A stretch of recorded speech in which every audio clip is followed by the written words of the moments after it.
how I almost got arrested when I was a boy. Okay, so for this story, we're gonna take it back. We're gonna take it way, way back to 2017 when I was just like a little high school freshman. While I do this, I'm also just gonna do my makeup for work. So I was a closeted trans girl, but I was presenting in a very masculine way. Here's a photo of me back then. That was me at like 18 or 19, not 14, but you get the idea. And I wanted so bad to be cool.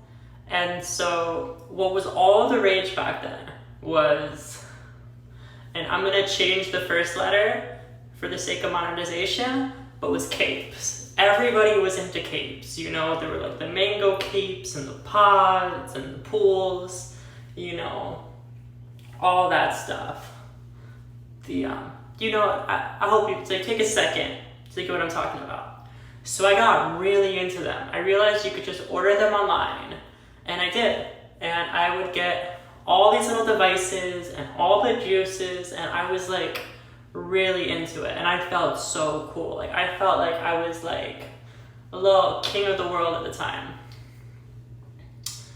Now, you know, me being a 14-year-old high school boy, shy and awkward and just desperate to appear cool, I was ready to do whatever it took. And around that time, you know, a lot of people were getting in to seed, right? To like seed, to rolling it up and like leaves, you know the vibe. And I was in Michigan, so it's like, it's ghetto back there. Not in like a bad way, just like, I didn't grow up with a lot of money, and like a nice house is like $200,000. You know what I mean? And so I went out and I got 1 gram of seed, and it was just sitting in my backpack. I'd never even had it before, like ever. And you know, me wanting to look all cool, I posted the capes and the seed and all that stuff on my Snapchat story. And it was just sitting in my backpack. You know, I also was working as a busser at the time, so like bits of money would just accumulate, and I tossed them in the same pouch in my backpack.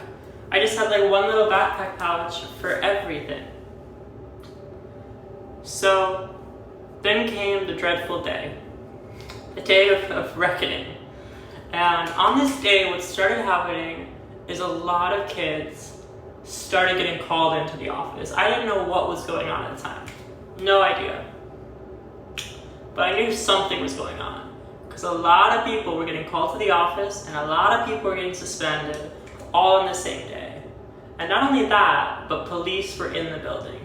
So, you know, I'm just there like, what in the world is going on? Well, someone saw my Snapchat story and they let me know that was what happened, so they called me in. And they had this woman who, you know, I think she was like the dean of students. She should not have been the dean of students. She should have been a fucking CIA detective. And then they had the police come in there. She goes out. Oh, it's all in his backpack, and there's a bunch of money. The principal comes in, he takes all my money, and he's just like, we're gonna hold on to this till our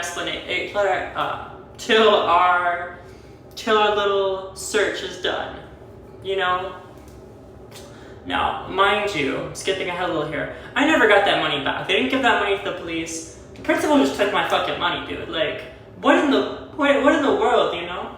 But anyways, the police came in, they gave me a ticket for possession. They called my parents in. Like, I was in an ungodly amount of trouble. I had a court date, I had a possible misdemeanor, I was maybe even facing some jail time for 1 gram of seed. 1 gram and like a couple of vapes, which is like absolutely nuts. Like literally such a small amount. Like, for those of you who don't know, like 1 gram won't do shit to you. And they didn't say it was 1 gram though. I think they cited it as like an eighth or maybe even more. So it is all bad at this point. I am in so much trouble. I am kicked off the crew team. I am suspended for 10 days. My parents have taken my phone. They are furious. I am beyond grounded. All on my freshman year. It's like as bad as it can possibly get. It is so bad, and I am worried that like I might be in serious legal trouble, that like this is the end of the world, like. And not only that, I'm mostly just mad that my phone is taken, because that was around the time that I got into like talking to girls and like trying to make friends. This is like my freshman year, you know? This is like a key time for a lot of people. And without a phone, you can't text nobody, you can't Snapchat anybody, like it really made shit rough. So, like I mentioned, I've been kicked off the crew team. But there was a little more to it than that. Not only had I been kicked off the crew team, the crew coach had brought the whole team together to make an announcement. And in the announcement, what they had basically said was, you know, I understand that at your guys' age, a lot of y'all will experiment with seed, you know, with capes, with that type of stuff, and I think that's fine, you know, I think that's normal around this age. But selling things like that and selling substances, that is just wrong. And there's someone you might notice isn't here today, well, they got in trouble for that and we're removing them from the team. Now this is a combined crew team. It's not just my high school, one of the biggest high schools in my city. It's also another high school, the third biggest high school in my city.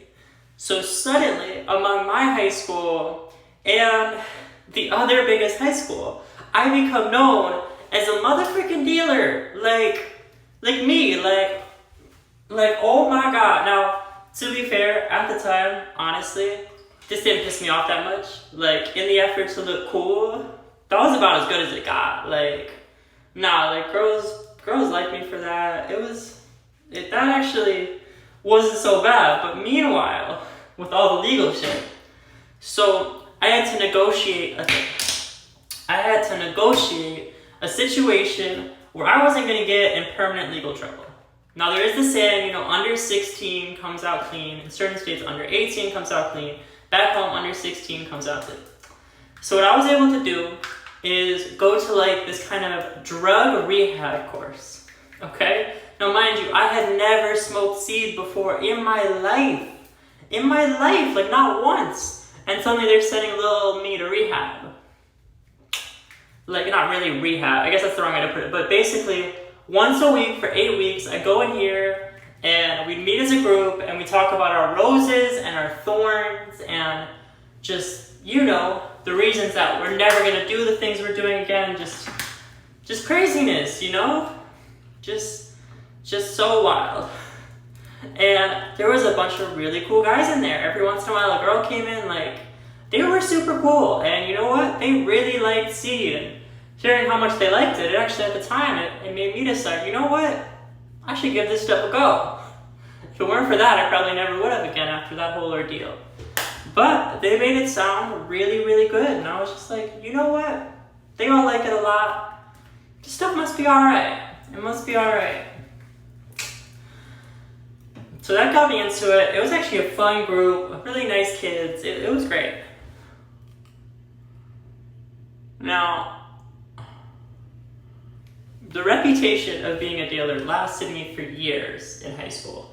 Like, that was nuts. That was, like, so bad. And my phone was gone for months. I had to write a long essay to my parents.